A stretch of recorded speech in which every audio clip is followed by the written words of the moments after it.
जय मसीह की। परमेश्वर यीशु मसीह का हम धन्यवाद देते हैं जिसने हमको आपके मध्य में एक बार फिर से उपस्थित किया।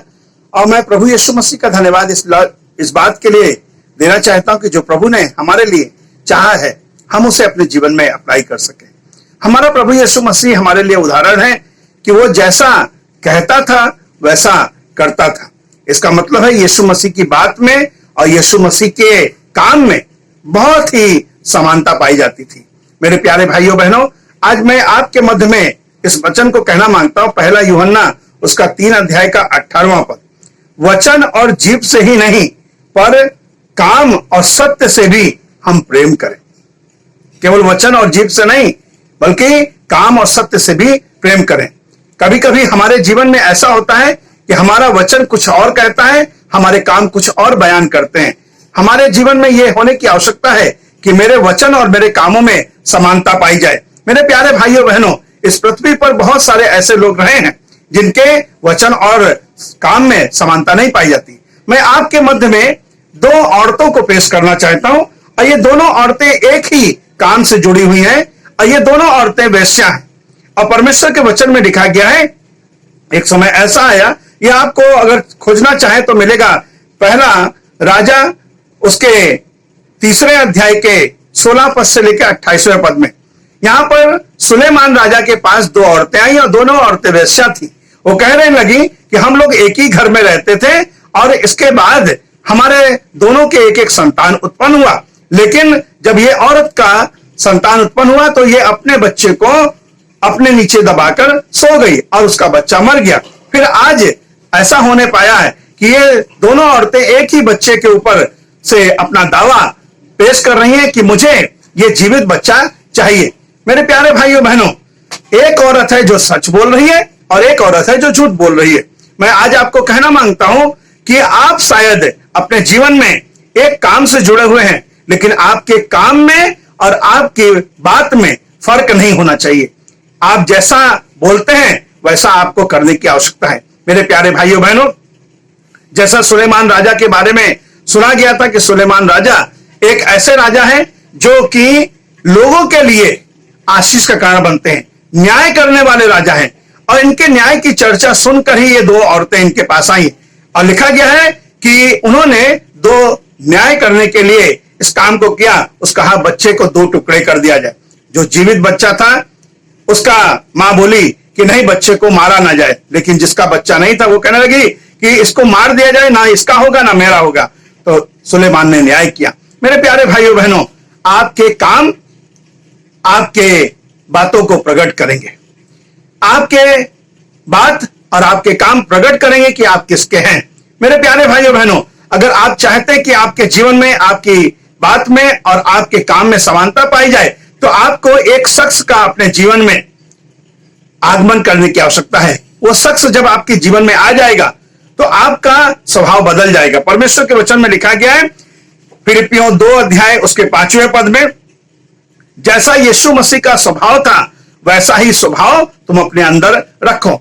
इसका मतलब है जब यीशु का स्वभाव आ जाएगा तो यीशु क्या कहते हैं कि जैसा वो अपने पिता को करते हुए देखते थे और कहते हैं कि जैसा मैं अपने पिता को कहता हुआ सुनता हूं, जो पिता मुझसे कहता है मैं वैसा ही काम करता हूं, अपने आप से मैं कुछ नहीं करता हूं। मेरे प्यारे भाइयों बहनों, आज जहां कहीं भी आप क्यों ना हो, केवल एक बात जान ले कि मेरे बात को और मेरे काम को प्रकट किया जाएगा कि मैं किसका संतान हूं।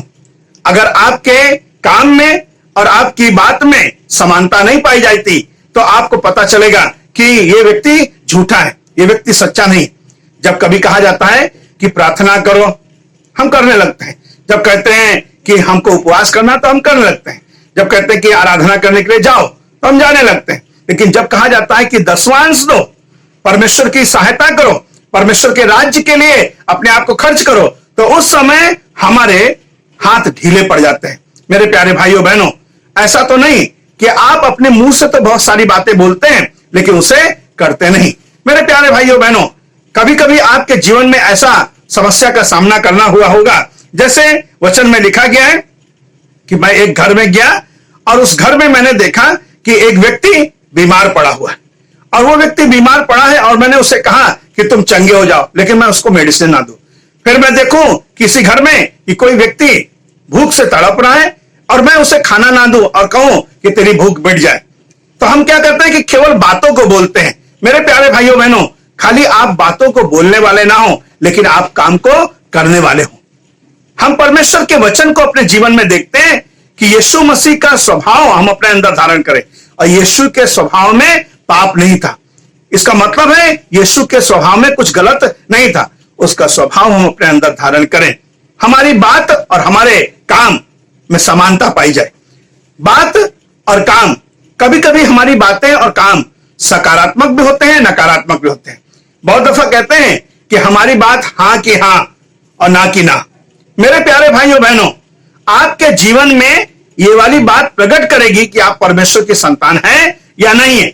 आप परमेश्वर के वचन को कितना पालन करते हैं, कितना नहीं, ये सब बातें आपके जीवन को प्रकट करेंगे। यीशु कहते हैं, जो मैं कहता हूं वो मैं करता हूं। आज सारी दुनिया में एक बात पाई जाती है, कहते हैं लोग कि जो मैं कहता हूं उसे मैं करता हूं, लेकिन जो मैं नहीं कहता उसे मैं डेफिनेटली करता हूं।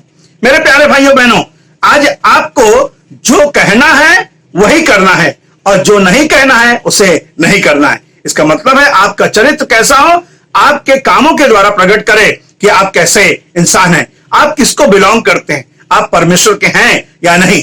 अगर आप परमेश्वर के होंगे तो निश्चित आपके जीवन में ऐसा होना पाएगा। आप पाए जाएंगे कि आपके काम और आपकी बात में समानता पाई जाएगी। आइए परमेश्वर के वचन में से हम एक व्यक्ति को देखें। यह व्यक्ति इटली का रहने वाला है और यह परमेश्वर का भक्त है। वो अपने परिवार के साथ उपासना किया करता है, और लिखा है बहुत सारे यहूदियों को वो दान दिया करता है। मेरे प्यारे भाइयों बहनों, इसके बारे में यह पता चला है कि यह व्यक्ति दान करने वाला है, प्रार्थना करने वाला है, यह परमेश्वर का भक्त है और लोगों की सहायता करता है। तो बहुत सारे लोग आते हैं और इसके पास सहायता के लिए, और यह सहायता किया करता है। मेरे प्यारे भाइयों बहनों, आपके जीवन में भी एक काम करने की आवश्यकता है कि आपके काम और आपकी बात में समानता पाई जाए। आपके काम कुछ अलग बयान ना करें और आपकी बात कुछ अलग बयान ना करे। मैं चाहता हूं कि आपका काम और आपकी बात में समानता पाई जाए। बहुत दफा लोग कहते हैं, भाई इसकी कथनी और करनी में बहुत अंतर है, ये कहता तो कुछ है और करता है कुछ और। ऐसा मेरे जीवन में ना पाया जाए, खास तौर से मसीह विश्वासियों के जीवन में ना पाया जाए। जो यीशु मसीह के कहलाते हैं उनके जीवन में यह पाया जाए कि जैसा वो बोले वैसा करें। सकारात्मक बोलेंगे तो सकारात्मक करेंगे, नकारात्मक बोलेंगे तो नकारात्मक करेंगे। इसका सकारात्मक का उदाहरण यह है कि अगर हम कहें हम परमेश्वर की आराधना करेंगे, परमेश्वर के घर में हम दान देंगे, अपना 10वां हिस्सा देंगे, लोगों की सहायता करेंगे, तो वैसा करेंगे। अगर हम नकारात्मक कुछ बातों को अपने मुंह से बोलते हैं कि मैं चोरी नहीं करूंगा, झूठी गवाही नहीं दूंगा, झूठ नहीं सिखाऊंगा, झूठ नहीं बोलूंगा। बहुत दफा अपने घर में लोग अपने बच्चों से कहते हैं कि जाके बोल दो अंकल आए हैं, और कह दो कि पापा ने बोला है कि घर में नहीं है। अब बच्चा गया, दरवाजे पर खड़ा हुआ और उसने कहा कि घर में पापा नहीं है। तो बोला कि ये बात तुमको किसने कही? कह रहे पापा ने बोली है। इससे पता चल गया है कि हम अपने जीवन में, अपने घर में अपने बच्चों को क्या सिखाते हैं। मेरे प्यारे भाइयों बहनों, आज आपको अपने जीवन में एक काम करने की आवश्यकता है। वो ये है कि आपके वचन और आपके काम प्रकट करें कि मैं परमेश्वर का हूं। ऐसे ही परमेश्वर के वचन में हमें पाया जाता है कि अगर हम किसी तरीके से अपने कैरेक्टर में दिखाएं कि हम प्रेम करने वाले हैं, हम सहायता करने वाले हैं, हम माफी देने वाले हैं, हम दान देने वाले हैं, हम लोगों को खाना खिलाने वाले हैं, और जब हमारे बारे में ऐसा पता चले तो लोग हमारे जीवन में वैसा ही पाए जैसा हमने परमेश्वर के बारे में सुना है कि परमेश्वर दयालु है, परमेश्वर अनुग्रहकारी है, परमेश्वर विलंब से क्रोध करने वाला है, परमेश्वर क्षमा करने वाला है, माफी देने वाला परमेश्वर है। उसी तरीके से जब आप अपने जीवन में इस बात को रखेंगे तो जैसा आपके बारे में सुनेंगे लोग और वैसा ही पाएंगे, तो आपकी खूब प्रशंसा होगी। मैं आज आपके मध्य में उदाहरण कहना मांगता हूं। सुलेमान राजा के बारे में जैसा सुना गया था वैसा ही पाया गया। मैं ये कहना मांगता हूं कि सुलेमान के पास बहुत सारी भेंटें लाई गई। मेरे प्यारे भाइयों बहनों, जब आपके बारे में भी लोग सुनेंगे और जानेंगे कि आप जो कहते हैं वैसा ही करते हैं, तो उस प्रकार से होने पाएगा कि बहुत सारे लोग आपके पास भेंट लेकर आएंगे। परमेश्वर के वचन में लिखा गया है, अगर हम पढ़ें लूका रचित सुसमाचार 18 अध्याय के 2 पद में, तो लिखा गया है एक न्यायी था जो ना तो परमेश्वर से डरता था और ना किसी मनुष्य से डरता था। इसका मतलब है न्याय के आसन पे बैठा है लेकिन न्याय नहीं कर रहा है, अन्याय का काम कर रहा है। मेरे प्यारे भाइयों बहनों, आज अपने जीवन में इस बात को बिठा ले कि मैं परमेश्वर यीशु का धन्यवाद करूंगा। यूहन्ना रचित सुसमाचार 5 अध्याय के 19-20 पद में, 30 पद में, 32 पद में, 36 और 37 पद में हम इस बात को देखने को पाते हैं कि परमेश्वर यीशु मसीह कहते हैं कि मैं अपने पिता को करते हुए देखता हूं, मैं अपने पिता से सुनता हूं, वैसा ही मैं करता हूं। मेरे प्यारे भाइयों बहनों, आप अपने कामों के जरिए, अपनी बातों के जरिए प्रकट करेंगे कि मैं परमेश्वर का हूं या किसी और का। मैं चाहता हूं इस पद को आप अपने जिंदगी का हिस्सा बना ले। यह सबसे आखिरी पद है और बहुत ही मुख्य पद है। यह आपको मिलेगा कुलुस्सियों की पत्री उसका 3 अध्याय उसका 17वां पद। परमेश्वर के वचन में, इससे पहले आपको कहूं, परमेश्वर का वचन कहता है कि जो लोग भी इस पृथ्वी पर रहकर चाहे वो खाएं या पिए या जो कुछ भी करें, सब परमेश्वर की महिमा के लिए करें। हमारा खाना पीना, हमारा बातचीत करना, हमारा उठना बैठना, सब परमेश्वर की महिमा का कारण बनने पाए। मेरे प्यारे भाइयों बहनों, आज क्या आप अपने जीवन में इस बात को अपनाना चाहेंगे? तो आइए हम इस पद को देखें। 3 अध्याय के 17 पद में लिखा है, और वचन से या काम से जो कुछ भी करो, वचन और काम से जो कुछ भी करो, सब प्रभु यीशु के नाम से करो और उसके द्वारा पिता का धन्यवाद करो। आइए अपनी आंखों को बंद करें और चाहें परमेश्वर से प्रार्थना करके कि मेरे कामों में, मेरे वचन में समानता पाई जाए। प्रभु यीशु मसीह हम पर अनुग्रह करें कि प्रभु हमारे जीवन में प्रभु ऐसा पाया जाए कि मेरे वचन और मेरे काम एक ही प्रकार के हों, भिन्नता ना पाई जाए, और मेरे वचन और काम प्रकट करें कि मैं परमेश्वर की संतान हूं। यीशु मसीह के नाम में मांगते हैं, आमीन। God bless.